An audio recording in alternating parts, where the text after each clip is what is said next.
당나귀의 가죽을 쓴 사자. 옛날 푸르고 넓은 숲속에 한 마리의 사자가 살고 있었어요. 사자는 한때 숲의 왕이었지만 세월이 흘러 이젠 늙고 힘이 약해졌지요. 그가 나타나도 예전처럼 아무도 도망치지 않았어요. 여우도 사슴도 심지어 토끼조차 두려워하지 않았지요. 사자는 괴로웠어요. 동물들이 이렇게 나를 무시하다니. 왕이었던 내가 이렇게 무시를 당하게 될 줄이야. 그는 점점 외로워졌어요. 어느 날 사자는 길을 걷다가 우연히 죽은 당나귀 한 마리를 발견했어요. 그는 조심스레 이렇게 말했어요. 이 당나귀 가죽을 내가 쓴다면 아무도 나를 못 알아보겠지? 아마 커다란 당나귀로 보일 테니 나를 무서워할 거야. 사자는 당나귀의 가죽을 벗겨 조심스럽게 입었어요. 거울처럼 고요한 연못에 비친 모습은 정말 당나귀 같았답니다. 그 순간 사자의 눈이 반짝였어요. 그래, 이걸로 다시 숲의 왕이 될 수 있을지도 몰라. 다음 날 사자는 당나귀의 가죽을 뒤집어 쓰고 숲속을 걸었어요. 멀리서 당나귀 가죽을 쓴 사자를 본 동물들은 깜짝 놀랐습니다. 토끼가 외쳤어요. 어머나, 저게 뭐야? 당나귀가 저렇게 커? 여우도 말했어요. 이상하다. 그래도 가까이 가지 말자. 동물들은 겁을 먹고 모두 도망쳤어요. 사자는 그 모습을 보고 미소를 지었지요. 나를 다시 무서워하잖아. 그날 이후 사자는 매일 당나귀의 가죽을 쓰고 다녔어요. 숲속의 동물들은 그를 진짜 괴물이라며 무서워했죠. 사자는 점점 더 교만해졌어요. 사자가 말했어요. 이제 다시 나를 숲의 왕이라 부르겠군. 그는 자신이 얼마나 어리석은 짓을 하는지도 모른 채 가짜 힘에 도취되어 있었어요. 그런데 눈치 빠른 여우가 있었어요. 여우는 사자의 움직임을 유심히 살펴보았지요. 여우가 작은 소리로 말했어요. 걸음걸이가 이상하네. 당나귀가 저렇게 걸을 리가 없지. 저건 사자의 걸음걸이잖아. 여우는 슬그머니 사자에게 다가가 정중히 물었어요. 당나귀님, 정말로 힘이 세시네요. 혹시 자랑스러운 울음소리도 들려주실 수 있나요? 사자는 여우가 칭찬을 해주자 기분이 좋아졌어요. 나를 진짜 당나귀로 믿는구나. 그리고는 크게 울부짖었지요. 어흥! 순간 숲속이 조용해졌어요. 모든 동물들이 깜짝 놀라 외쳤지요. 토끼가 말했어요. 어머, 당나귀가 아니라 사자야. 여우는 역시 그럴 줄 알았지. 가짜였어. 동물들은 사방으로 도망쳤어요. 사자는 놀라서 가죽을 벗으려 했지만 그만 엉켜버려 도망치지도 못했어요. 결국 사자는 그 자리에 쓰러졌습니다. 여우는 쓰러진 사자를 바라보며 조용히 말했어요. 겉모습만 바꾼다고 진짜가 되는 건 아니야. 진짜 힘은 마음속의 용기에서 나오는 거야. 그날 이후 숲속의 동물들은 겉모습보다 마음의 진실을 더 중요하게 여기게 되었답니다. 혹부리 영감. 옛날, 아주 먼 옛날 깊은 산골 마을에 착한 영감님 한 분이 살았단다. 그 영감님은 얼굴 한쪽에 커다란 혹이 있었지만 마음은 세상 누구보다 고왔지. 비 오는 날에는 길 가는 나그네에게 우산을 씌워주고 눈 오는 날엔 들새에게 곡식을 나눠줄 만큼 인심이 아주 좋았단다. 어느 날 영감님은 땔감을 하러 산으로 갔어. 그런데 갑자기 비가 억수같이 쏟아지기 시작했지. 이런 젠장, 큰일이로구나. 얼른 비 피할 곳을 찾아야겠네. 영감님은 커다란 나무 밑으로 들어가 몸을 숨겨서 비를 피하고 있었어. 그때였어. 산속이 환하게 밝아지며 요란한 북소리와 피리 소리가 들려왔지. 쿵덕쿵덕 덩기덕쿵 덩기덩기 쿵짝짝. 도깨비들이 나타나 잔치를 벌이는 거야. 영감님은 몰래 나무 뒤에서 구경을 했단다. 도깨비들이 둥글게 모여 춤을 추며 외쳤지. 비 오면 춤추자, 신나게 놀자. 영감님도 신이 나서 나무 뒤에서 몸을 흔들며 따라했지.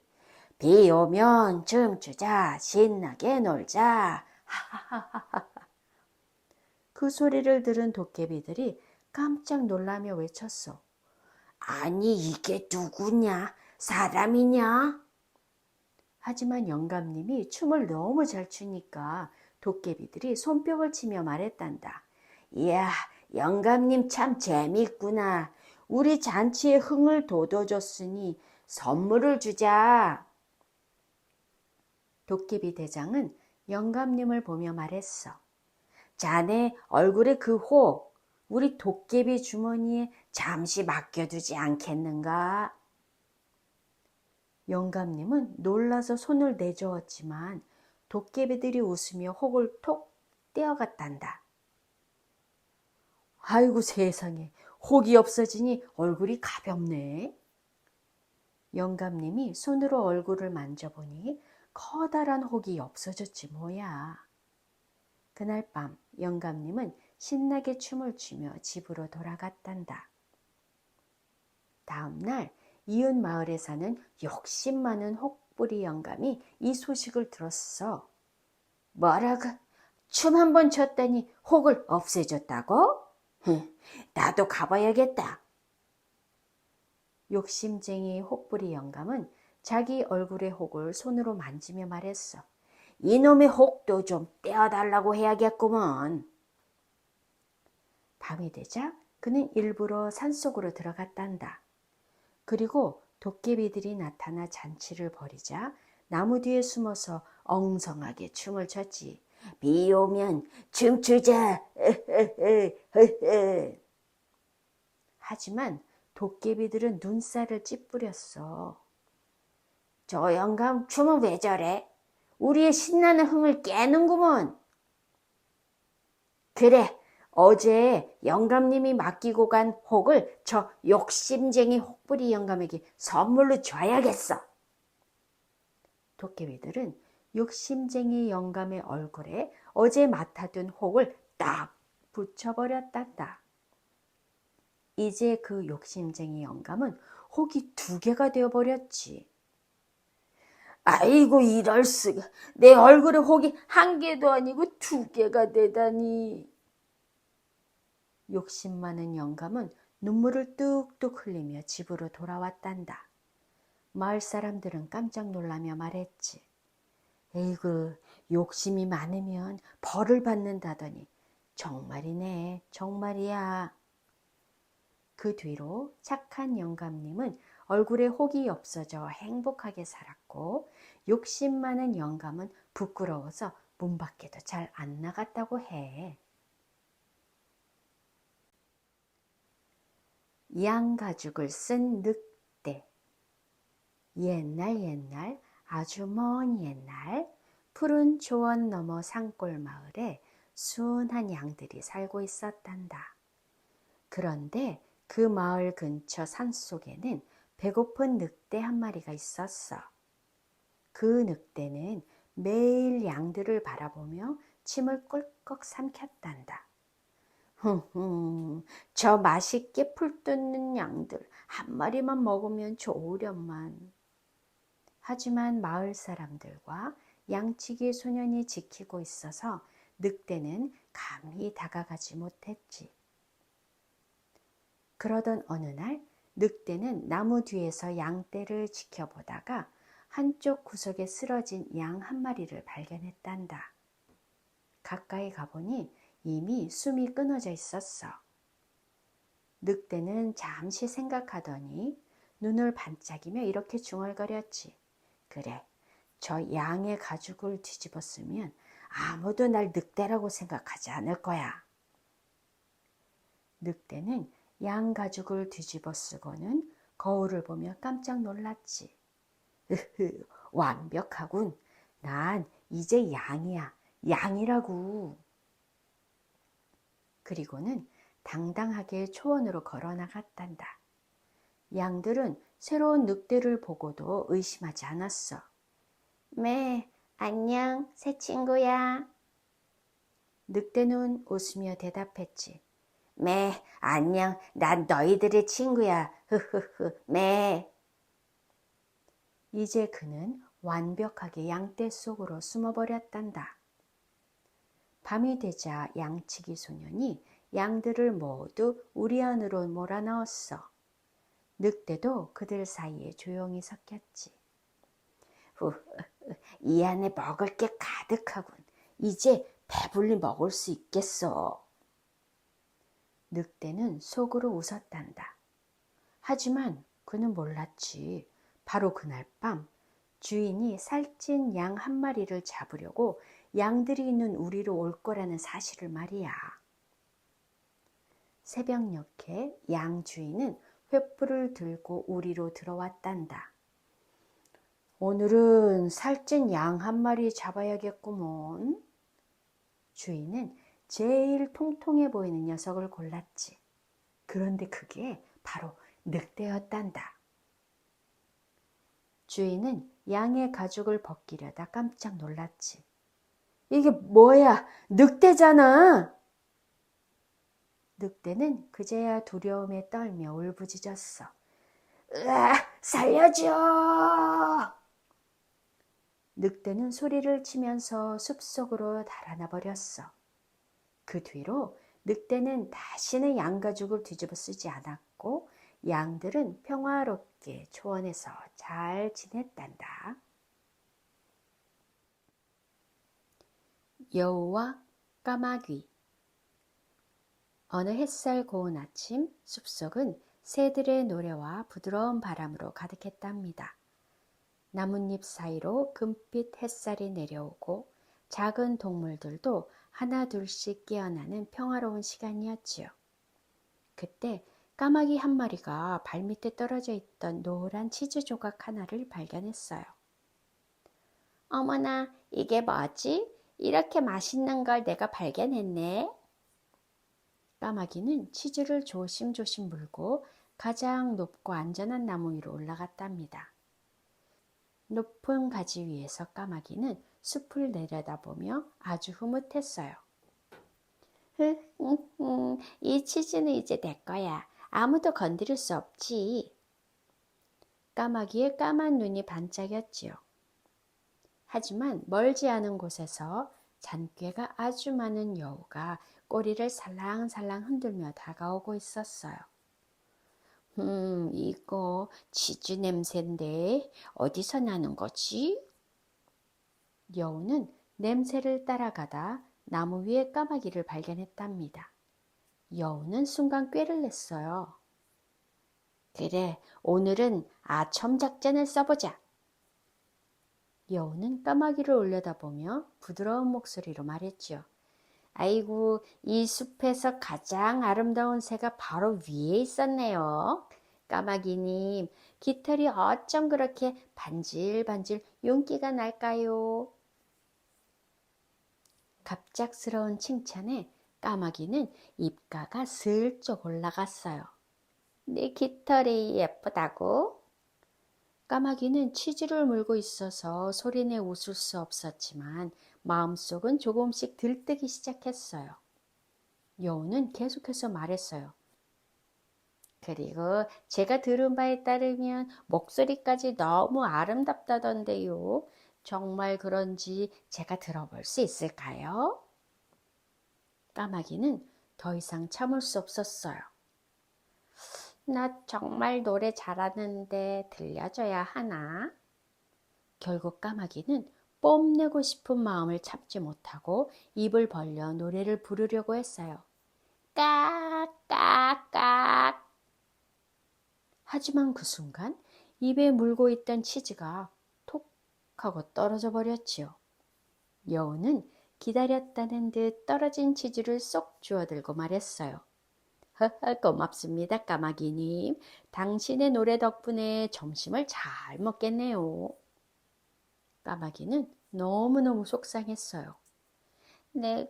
내가 왜 그런 말에 넘어갔을까? 까마귀의 눈엔 맑은 눈물이 그렁그렁 맺혔답니다. 하지만 까마귀는 이번 일을 통해 큰 지혜를 얻었어요. 다음부터는 칭찬한다고 해서 바로 믿지 말아야지. 소중한 것은 잘 지켜야 해. 하고 다짐했지요.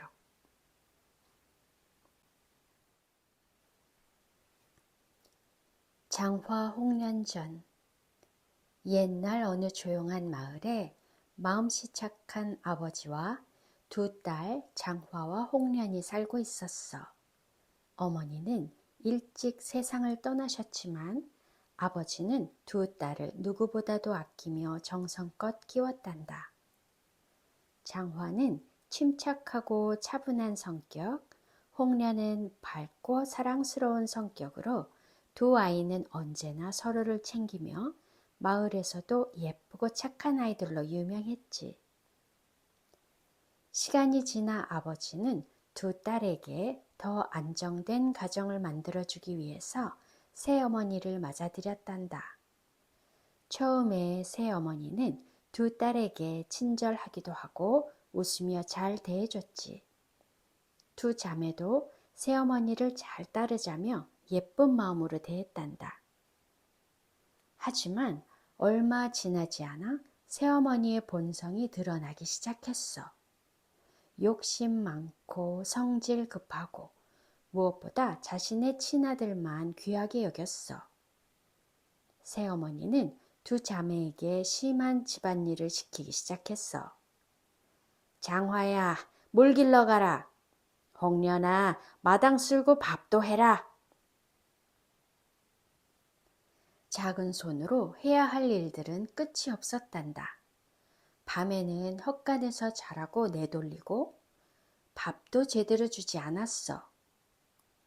하지만 장화와 홍련은 아버지가 걱정하실까봐 힘들다는 말 한마디 하지 않았지. 새어머니는 늘 불안했어. 저 두 계집애가 있으면 우리 아들이 받을 재산이 너무 적어지겠지? 욕심은 새어머니의 마음을 갈수록 어둡게 만들었단다. 새어머니는 결심했지. 두 자매를 집안에서 쫓아내든지 아니면 아예 없애버리자고. 그 뒤로 두 아이에게 하는 말은 모두 얼음처럼 차갑고 표정은 늘 미움으로 가득했단다. 어느 날 새어머니는 더욱 독한 꾀를 생각해내었어. 장화가 부정을 저질렀다며 터무니없는 누명을 씌운 거야. 뱃속에 아이 아버지가 누구냐? 우리 집안 망신을 시킨 내년을 가만두지 않겠다. 장화는 깜짝 놀라서 말했어. 새어머니, 저는 그런 짓을 한 적이 없어요. 장화는 울먹이며 말했지만 새어머니는 듣는 척도 하지 않았지. 마을 사람들도 처음에는 헷갈려 했지만 장화의 고든 성품을 알고 있었기 때문에 대부분은 사실로 믿지 않았단다. 그러자 새어머니는 아버지에게까지 거짓말을 늘어놓았어. 아버지는 충격을 받았지만 딸을 믿고 싶었지. 그러나 새어머니의 거짓 눈물에 속아 점점 혼란스러워졌단다. 날씨가 잔뜩 흐린 어느 날 새어머니는 장화를 연못까지 끌고 갔어. 너 같은 계집아이는 이 집에 둘 수 없다. 말을 끝내자마자 잔혹하게 장화를 연못에 밀어넣었지. 차가운 물속으로 빠져들며 장화는 마지막 힘을 내어 아버지, 저는 정말 억울해요. 라는 말을 남기고 연못 속으로 사라졌단다. 하늘에 먹구름이 드리우고 바람은 슬프게 울었지. 언니를 잃은 홍련은 집안에서 전보다 더 큰 학대를 받았어. 밥도 거의 주지 않고 밤마다 욕설과 구박을 해대었지. 홍련은 매일 밤 언니를 부르며 눈물만 흘렸어. 언니, 보고 싶어. 같이 있고 싶어. 나 혼자서 어떻게 해야 할지 모르겠어. 그 후 새어머니는 또다시 불안해졌어. 홍련이 살아있으면 언젠가 진실이 드러날까 두려웠던 거야. 그래서 폭풍우가 몰아치던 어느 밤 홍련을 연못으로 데리고 가서 조용히 밀어버렸지. 홍련은 마지막 순간에 언니, 이제 같이 있을 수 있겠지? 라고 말하며 사라졌단다. 두 자매가 사라진 후 연못에서는 밤마다 울음소리가 났어. 억울해요. 마을 사람들은 두 자매의 혼령이 떠돌고 있다고 이야기하곤 했어. 사람들은 연못 근처를 지나갈 때 고개를 숙이고 조용히 지나갔단다. 몇 달 후 새로 부임한 젊고 총명한 원님이 이 소문을 듣게 되었어. 두 아이의 죽음에 뭔가 수상한 점이 있다고? 원님은 진실을 밝히기로 마음먹었단다. 원님은 연못 주변을 조사하고 마을 사람들의 증언을 듣고 홍련의 마지막을 본 몇몇 사람들의 이야기도 모았어. 그리고는 새어머니에게 정식으로 조사를 받으라고 명령했지. 재판이 열리던 날 마을 사람들은 모두 모였어. 원님은 엄한 목소리로 물었단다. 장화와 홍련은 어떻게 죽었는가? 새어머니는 끝까지 발뺌했지. 아이들은 스스로 빠진 겁니다. 저는 결백해요. 그때 연못에서 갑자기 바람이 일고 푸른 물결이 소용돌이 쳤어. 사람들은 깜짝 놀라 숨을 죽였단다. 그리고 물 위에 하얀 빛으로 빛나는 두 자매가 나타났어. 원님, 저희는 장화와 홍련이라고 하옵니다. 바로 저 새어머니에게 억울하게 죽임을 당했습니다. 혼령의 목소리는 슬프면서도 단단했지. 장화는 자신에게 씌어진 누명을 설명했고 홍련은 새어머니의 잔혹한 행동을 증언했단다. 원님은 침착하게 그 말을 들었고 모든 증거와 정황을 종합해서 새어머니의 죄를 확신했지. 새어머니와 아들은 마침내 죄를 인정하고 법의 심판을 받게 되었어. 마을 사람들은 두 자매의 억울함을 풀어준 원님을 오랫동안 칭찬했단다. 재판이 끝나자 장화와 홍련의 혼령은 부드럽게 빛으로 흩어지며 말했어. 이제 마음 편히 갈 수 있겠어요. 감사합니다, 원님. 그 뒤로 두 자매는 환생에서 착한 부모를 만나 따뜻한 사랑 속에서 행복하게 자랐다고 전해진단다.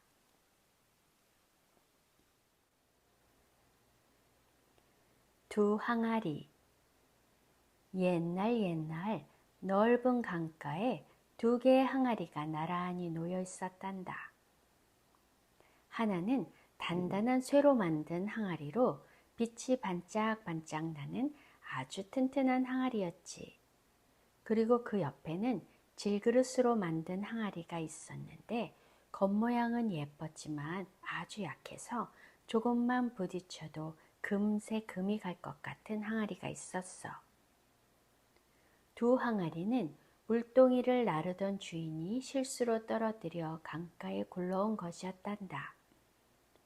밤사이 비가 많이 와서 강물이 불어나자 두 항아리는 둥둥 떠밀려 강 위를 함께 떠다니기 시작했어. 쇠 항아리는 묵직해서 물살에도 끄떡없었지. 하지만 질그릇 항아리는 흔들릴 때마다 아이고 아이고 소리가 나는 듯 금방이라도 깨질 것처럼 위태로웠어. 질그릇 항아리는 옆에서 움직이는 쇠 항아리를 보더니 겁이 덜컥 났어. 그래서 조심스럽게 말을 걸었지. 저기, 쇠 항아리님, 우리가 이렇게 가까이에서 떠다니면 제가 혹시 당신과 부딪혀 깨져버릴지도 모릅니다. 너무 무서워요. 쇠 항아리는 둥실둥실 물에 뜬 채 까르르 웃으며 말했어. 걱정 마. 나는 아주 튼튼해서 웬만한 충격에도 끄떡없다. 강물에도 문제없고 바람도 문제없어. 쇠 항아리의 말에 질그릇 항아리는 더 불안해졌어. 강한 건 당신이지요. 전 아니에요. 당신은 튼튼해서 제가 당신에게 부딪히는 순간 저는 산산조각이 나고 말 거예요. 속으로는 떨리는 마음을 진정시키려 했지만 물살은 점점 더 거세졌고 두 항아리는 가까워졌다 멀어졌다를 반복했어. 잠시 뒤 강물은 더욱 거칠어졌어.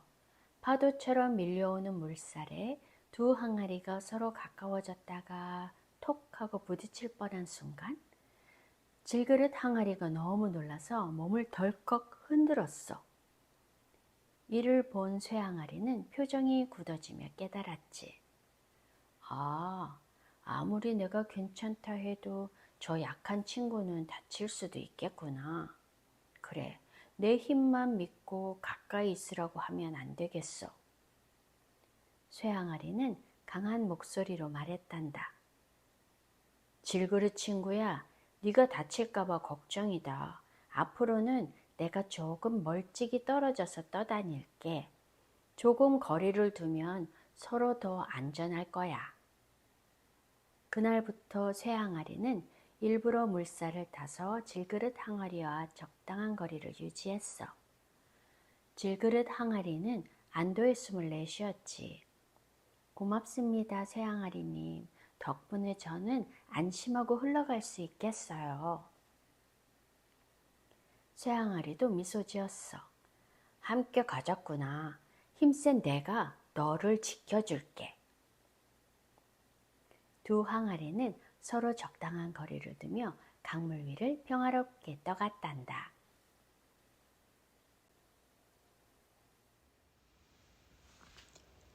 바보 온달. 옛날 고구려 산골짜기에 온달이라고 하는 소년이 살았단다. 아버지는 일찍 세상을 떠나고 어머니와 단둘이 살며 수출 나르고 장작을 해다 팔아서 겨우 입에 풀칠을 했지. 옷은 늘 해지고 구멍투성이었어.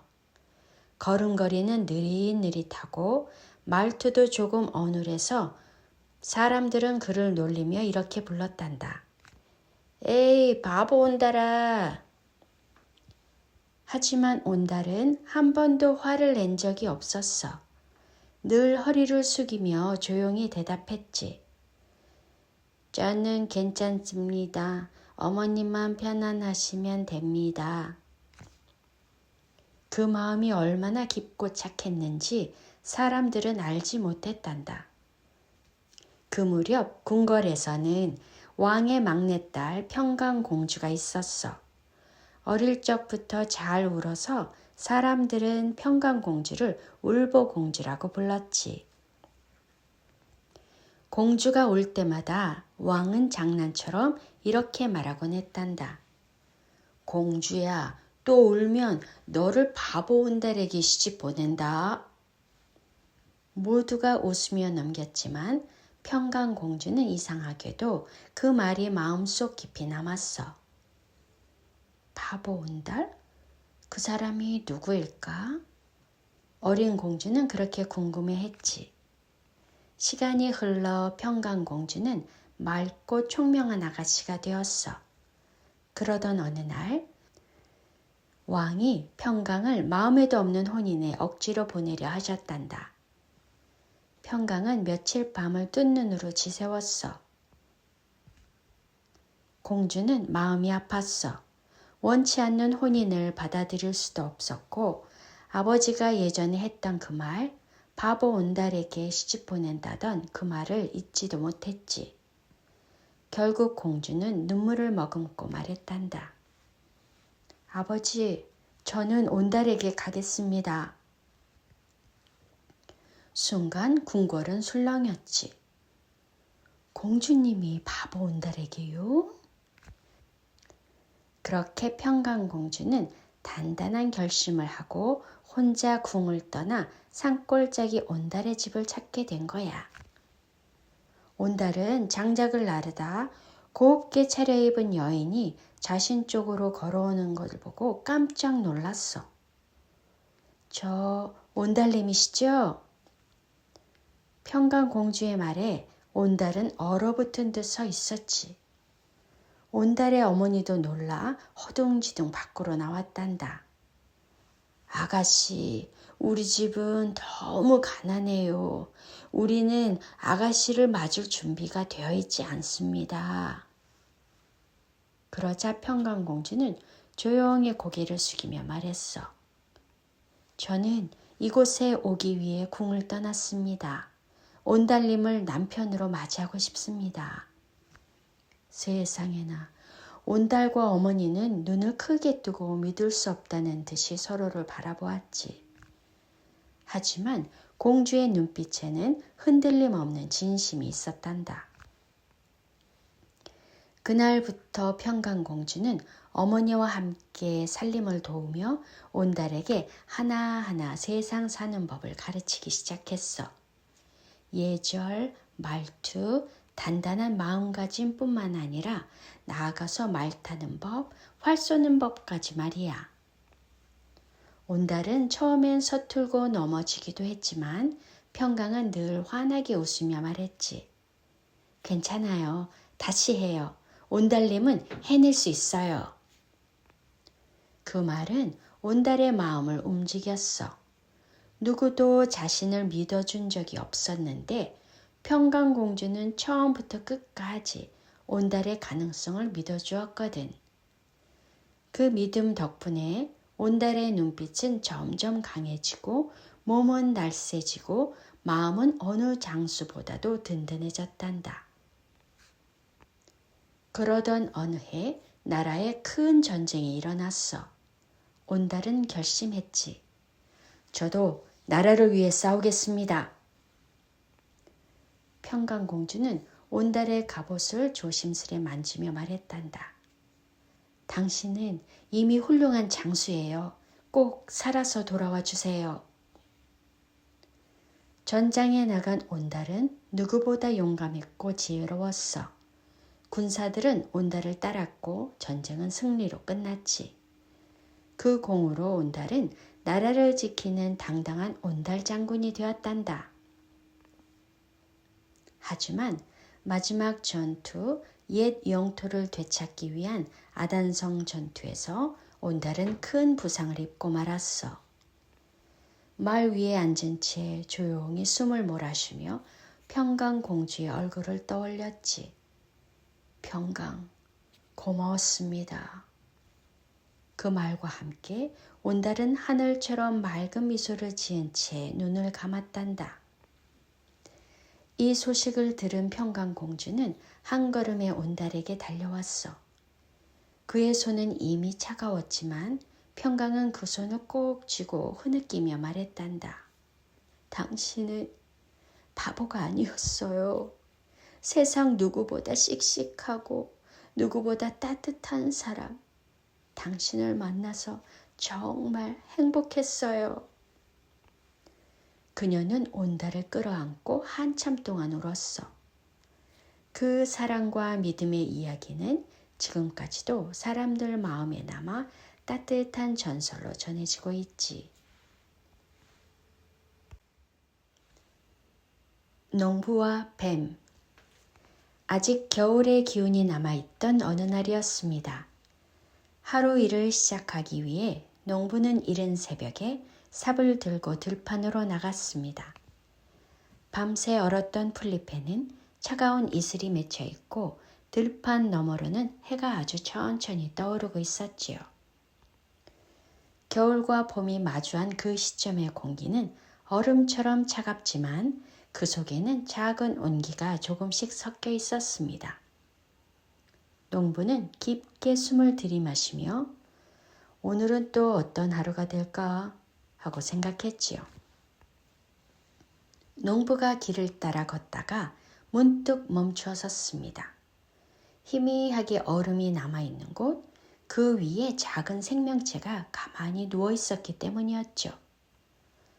자세히 들여다보니 한 마리의 뱀이 있었는데 몸이 단단히 굳은 채로 숨도 쉬지 않는 듯 보였습니다. 겨울의 매서운 추위에 얼어서 거의 죽기 직전인 모습이었어요. 농부는 그 모습을 보고 마음이 짠해졌습니다. 이대로 두면 금방 생명을 잃겠구나. 농부는 깊은 연민의 마음이 일었습니다. 농부는 조심스럽게 뱀을 들어 올렸어요. 손끝으로 전해지는 차가운 기운, 뱀의 몸은 얼어붙어 있었습니다. 이 작은 생명을 그냥 지나칠 수는 없지. 농부는 뱀을 품속에 넣어 자신의 체온으로 조금이라도 녹여주기로 했습니다. 따뜻한 품속에 들어가자 뱀의 굳은 몸은 아주 천천히 열을 받아 움직임을 되찾기 시작했습니다. 농부는 걸음을 계속 옮기며 뱀을 살려낼 수 있을 거라 믿었죠. 얼마나 지났을까요? 뱀은 농부의 따뜻한 품에서 힘을 얻고 서서히 살아났습니다.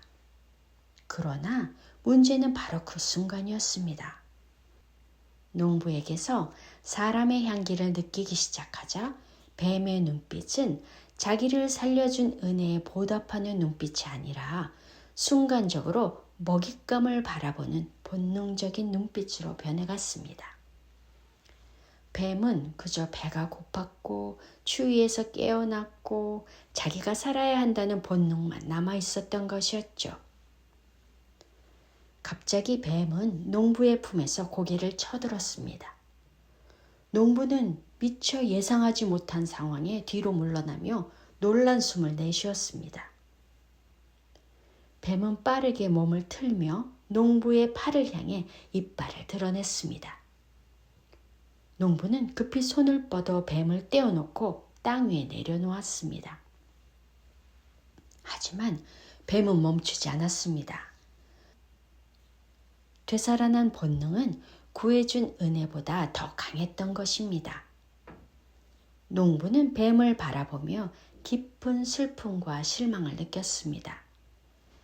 내가 너를 도와주었는데 네 본성은 바뀌지 않는 것이었구나. 뱀은 계속해서 농부를 위협했습니다. 농부는 자신을 지키기 위해 뱀을 더 이상 가까이 둘 수 없다는 걸 깨닫게 되었죠. 결국 농부는 뱀을 멀리 밀어내고 뱀이 더 이상 자신에게 해를 끼치지 못하도록 대응했습니다. 뱀이 사라지고 난 뒤 들판에는 예전처럼 고요만이 남았습니다. 바람은 다시 잔잔히 불고 겨울 끝자락의 햇살이 땅 위에 부드럽게 퍼졌습니다. 농부는 한동안 그 자리에 서서 방금 일어난 일을 되새겼습니다. 본성을 바꾸지 못하는 자는 아무리 선한 마음으로 도와주어도 결국 그 선의를 받아들이지 못한다는 것을요. 도깨비 방망이. 옛날 산골 마을에 두 형제가 살았어. 형은 마음씨가 곱고 남을 먼저 도우며 어렵지만 늘 웃음을 잃지 않는 사람. 동생은 돈만 보면 눈이 번쩍하고 형의 것을 빼앗으려고 하는 욕심꾸러기였지. 둘은 같은 부모 아래에 자랐지만 성품은 하늘과 땅만큼 달랐단다. 어느 날 형이 산에서 나무를 하는데 갑자기 바람이 세게 불고 비가 쏟아지기 시작했어. 길도 보이지 않고 비는 점점 더 세졌지. 형은 이리저리 헤매다가 겨우 작은 집 하나를 발견했단다. 형이 문을 슬며시 열고 들어가니 허름한 방 안에 큰 밥상 하나와 촛불 하나만 켜져 있었어. 누구 집일까? 형이 잠시 머뭇거리는데 쿵, 쿵, 쿵. 땅이 울릴 만큼 큰 소리를 내며 도깨비들이 들어온 거야. 형은 깜짝 놀라 숨을 곳을 찾았지만 이미 늦었지. 도깨비 하나가 형을 보더니 말했단다. 누구냐? 인간이 들어왔구나. 형은 떨리는 목소리로 대답했어. 저 비를 피하려다 잘못 들어왔습니다. 그러자 도깨비 우두머리가 크게 웃었어. 겁먹지 마라. 우리 도깨비는 착한 사람은 해치지 않는다. 비도 많이 맞았으니 우리와 함께 밥이나 먹어라. 도깨비들은 신이 나서 노래하고 춤추며 형에게 따뜻한 밥과 맛있는 음식을 주었어. 형은 처음엔 무서웠지만 도깨비들이 의외로 너그럽고 순박해서 마음이 놓였단다. 도깨비 우두머리가 말했어. 인간이여, 너처럼 마음씨 착한 이는 드물다. 우리와 밤새 놀다가 가거라. 형은 감사한 마음에 정중히 절을 하고 도깨비들과 함께 밤새 이야기꽃을 피웠지. 밤이 깊어질 무렵 도깨비들이 방망이를 꺼내더니 딱! 하고 땅을 치는 순간 방 안 가득 금은보화가 쏟아졌어. 형은 깜짝 놀랐지. 도깨비가 환하게 웃으며 말했어. 이 도깨비 방망이를 내리치면 원하는 만큼 보물이 나온단다. 형은 신기한 광경에 눈을 동그랗게 떴어. 도깨비는 잠시 고민하더니 형에게 방망이를 내밀었단다. 네가 마음씨 착한 사람이니 이 방망이를 가져가거라. 형은 감격하며 고개 숙여 절했어. 형은 도깨비 방망이 덕분에 금은 보화를 얻어서 가난한 이웃들을 도와주며 더 따뜻하고 평온하게 살게 되었지. 하지만 그 모습을 본 동생은 눈이 번쩍했어. 형, 그거 어디서 난 거야? 산속에서 도깨비를 만나서. 도깨비? 방망이? 나도 가져야겠어. 동생은 형이 말릴 틈도 없이 산으로 뛰어갔지.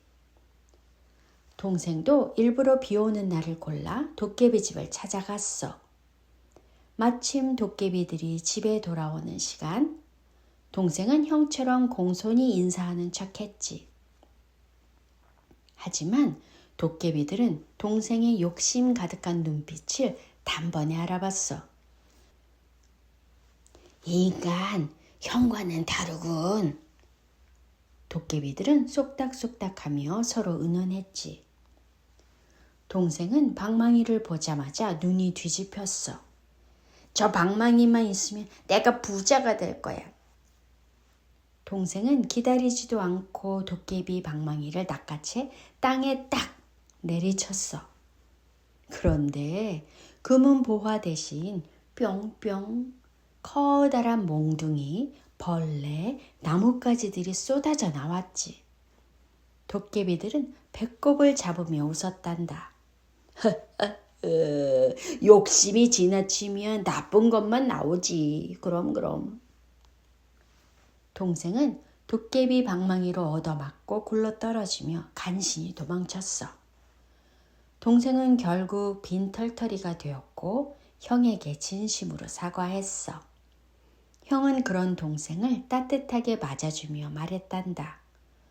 부는 욕심으로 얻는 것이 아니라 마음으로 나누어서 사는 데서 오는 것이란다. 그 뒤로 동생도 조금씩 변해서 형과 함께 착하게 살아갔단다.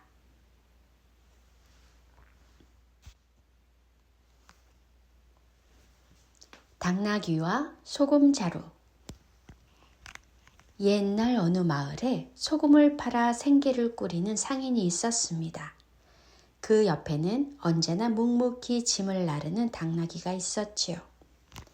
당나귀는 매일 무거운 소금 자루를 등에 싣고 길고 먼 시장길을 따라 걸었습니다.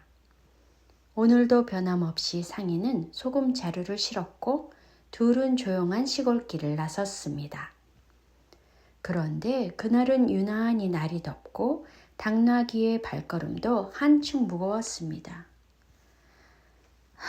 언제쯤 도착할까? 이 짐만 없으면 훨씬 편할 텐데. 당나귀는 중얼거리며 힘겹게 걸었습니다. 몇 시간이나 길을 걸은 끝에 둘은 작은 강에 다다랐습니다. 물이 얕아 걸어서 건너갈 수 있는 곳이었지요.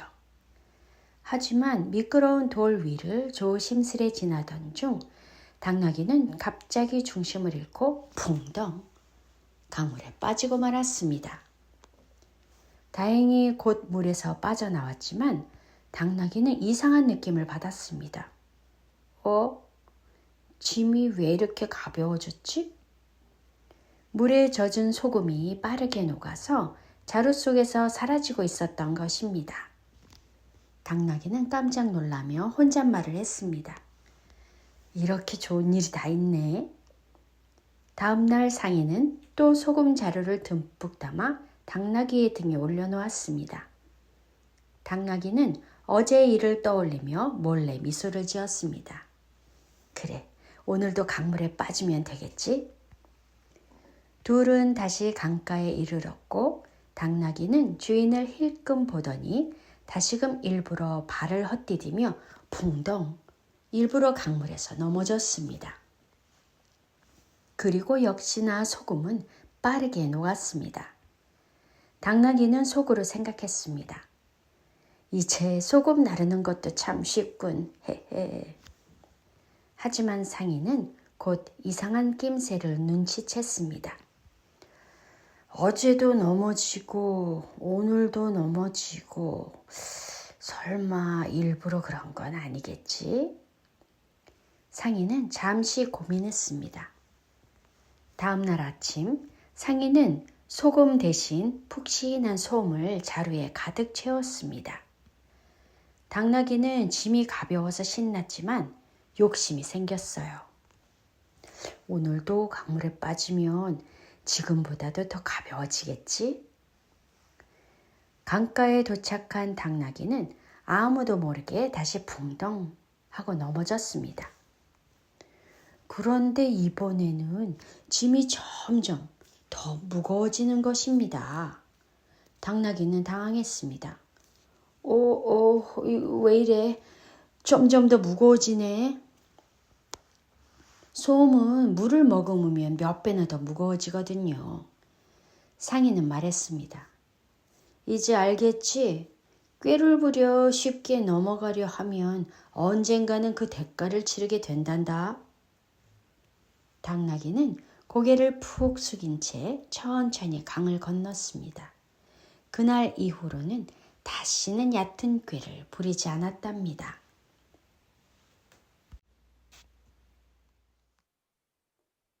강아지똥. 어느 밝은 봄날 마당 한쪽 길가에 작고 노란 강아지똥 하나가 떨어져 있었어요. 강아지는 아무렇지 않게 꼬리를 흔들며 지나갔지만 남겨진 강아지똥은 초라하고 부끄러워 보였지요. 그때 지지배배 참새가 날아와 말했어요. 아유, 더럽다. 너는 쓸모없는 더러운 존재야. 강아지똥은 마음이 콕 찔렸어요. 나는 정말 아무 쓸모가 없을까? 옆에 굴러있던 흙덩이도 비웃었어요. 너는 나보다도 못해. 사람들은 나를 밭에 쓰지만 너는 아무짝에도 쓸모없지. 강아지똥은 고개를 푹 숙였어요. 밤이 되자 찬바람이 불고 강아지똥은 외롭게 홀로 남겨졌어요. 나는 왜 태어났을까? 이렇게 버려지려고 생긴 걸까? 눈물이 한 방울 톡 떨어졌습니다. 그러던 어느 날 작은 새싹 하나가 강아지똥 곁에서 솟아올랐어요. 안녕, 나는 민들레야. 강아지똥은 놀랐어요. 이런 더러운 나한테 인사를 하다니. 민들레는 따뜻하게 말했어요. 강아지똥아, 나는 꽃을 피우고 싶어. 너의 힘이 필요해. 너는 내게 아주 소중한 영양분이 될 수 있어. 강아지똥은 눈을 동그랗게 떴어요. 정말 내가 도움이 될 수 있다고? 민들레는 미소 지으며 고개를 끄덕였어요. 그럼 너는 나에게 없어서는 안 될 존재야. 강아지똥의 마음에 따뜻한 빛이 퍼졌어요. 그래, 나도 누군가에게는 필요한 존재일 수 있어.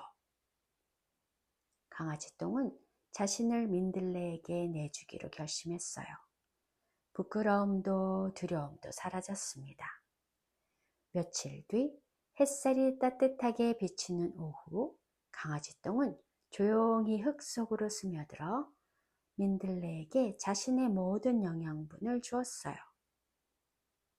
고마워 강아지똥아, 넌 정말 소중해. 그 말을 들으며 강아지똥은 행복했어요.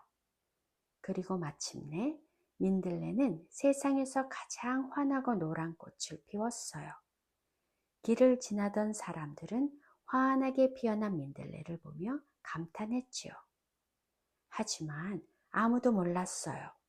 그 아름다움 뒤에 조용히 사라진 강아지똥의 사랑이 있었다는 것을요.